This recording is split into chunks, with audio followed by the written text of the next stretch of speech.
Okay, let's get it started. Raw, October 3rd, 2011.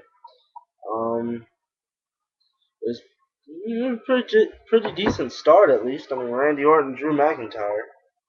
Uh, I'm surprised they just had Drew McIntyre lay down like that. I mean, they gave him a push when he first came in. Yeah, no, but yeah, I kind of figured it would happen. I mean, Randy Orton's pissed and going on a rampage and stuff, and he's gonna do something. Um, then the Mark Henry coming out after the match. Um, it was a pretty bold statement, and then you had Randy Orton attack him and stuff. Um, I'm surprised they didn't just have Mark Henry like world's strongest slam his ass or something like. Because if you're trying to make Mark Henry this big unstoppable heel, don't let Randy Orton get the upper hand on him back to back nights. You kind of just I wouldn't do that. If you're trying to really make Mark Henry believable, don't let him get his ass kicked twice in a row. Which leads on to the John Morrison coming out, becoming in a match against against Mark Henry. That was a good match, I think. That was a really good match.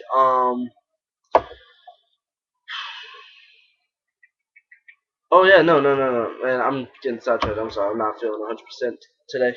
Still feeling kind of sick. But that match was pretty good. I say it was a 3.5 stars, man. Like it was just good because I mean you had Morrison running house. Like John Morrison came in and did business, and um, Mark Henry, and they showed Mark Henry saying, "Okay, you can do all your moves. I'm gonna just throw you off of me and throw you across the ring." And he did that. And then he sent his message afterwards after he beat uh, John Morrison. So that was a good little thing going on there. Um, so and before that match, I'm sorry for backtracking. They cut a Big Show promo saying he's back Friday. What does this do to Randy Orton in the picture? I don't think they'll cut Randy Orton out of it, but I mean, he did say, Randy Orton, I'm done with you. Okay, he said that. Big Show's on his way in. Mm, we have to see what happens there on Friday. Well, tomorrow. Pre-recording crap. Get the dirt sheets. And of course, that like the Kelly match versus what was it, Beth Phoenix? It was a tag match or something. Yeah, it was a tag match. Beth Phoenix and Natalia versus um Eve and Kelly. And I liked what they did with Kelly. They made her like really freaking crazy, and they made her just wild. And I thought that was pretty good. Instead of having her like this little Barbie doll prissy get beat up by Natalia and stuff, so they made her go crazy. That's pretty good. I like that one. That was a good addition there. Um, my personal favorite part. I've been saying this for the last 2 weeks now. They need to do it. Like in the '90s, they had Goldust, the random little freaking gimmick who ran house and had the Intercontinental title for a while, the European title for a while. I mean, he did some things in the '90s, but he was a random ass gimmick. They need to do that with Zack Ryder, and of course my man who returned tonight, Santino Marella. Thought that was hilarious. Now I don't know what they're gonna do with Jinder Mahal. He's a waste of space in my mind. Um, I don't know. There's just too many bodies for WWE, and you're not seeing them. They're just more throwaway guys. But yeah, Santino returning, and of course making the funny remarks on the mic. Really good on the mic. Funny accent and stuff. It gets the crowd loving him. And the Cobra. I learned how to do the Cobra, man. Catch me at the bus stop.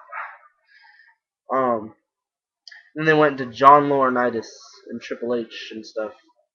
I can't stand Johnny Ace's voice. John Laryngitis. Freaking terrible voice, man.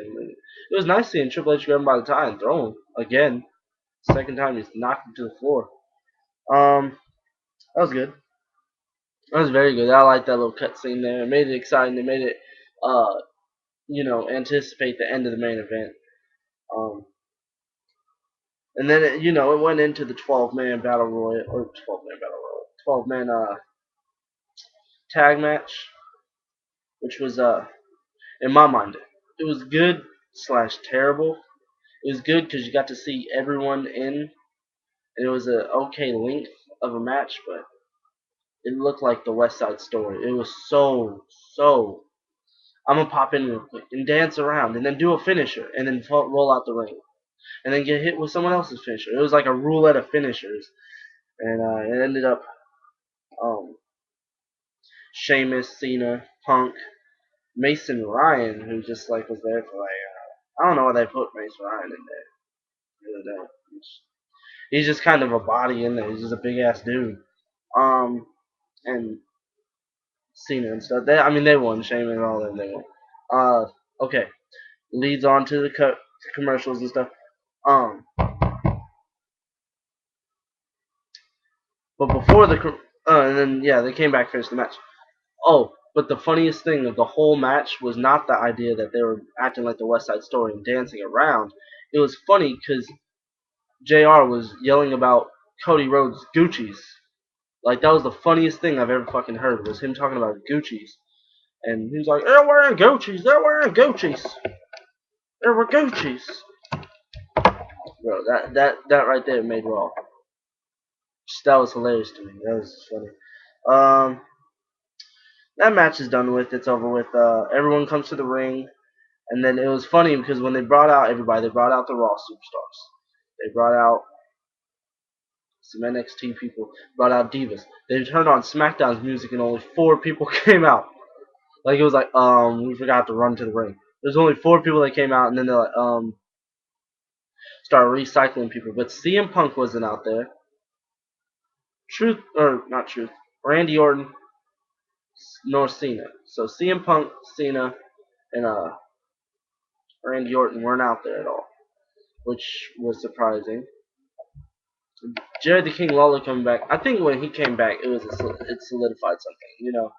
And I was surprised Triple H didn't just pedigree Jerry Lawler, but if they did that Jerry Lawler would quit real life. Like he wouldn't. They don't want him to do his character like they do JR's character, where they make him a pushover and he gets fucking manhandled all the time. And then of course, then I'm walking out. Everyone walks out. Everyone dips out. Of course, it was very you know, iconic that JR left. JR is the voice, very well a voice of WWE, if not the voice of WWE, WWF, whatever it was. He was a big part of it, and he's been with that company forever. I mean, he was the talent's vice president of talent relations or something before John Laurinaitis, and that was when that was during the flight from hell and everything. Um, then when he left, they had Triple H standing in the ring, and then John Laurinaitis comes out again, and then he's like, oh, shakes his head. He couldn't. Timron was right. He can't even shake his head normally. It was like he didn't even move it side to side. He just kind of like he went into shock or something. Like man, had a seizure. It looked like Bob Backlund when he used to hit his head off the turnbuckle. Other than that, I mean, the show was pretty good. The ending was really iffy. I didn't like the main event at all. Just cause it looked like the West Side Story. It was so scripted, bad. It was like, oh, all right, everyone has to get their 15 seconds of fame. All right, go do your finisher real fast. Go run and do your finisher. Everyone do your finisher real fast. Like David Otunga comes in out of nowhere and neck breaker CM.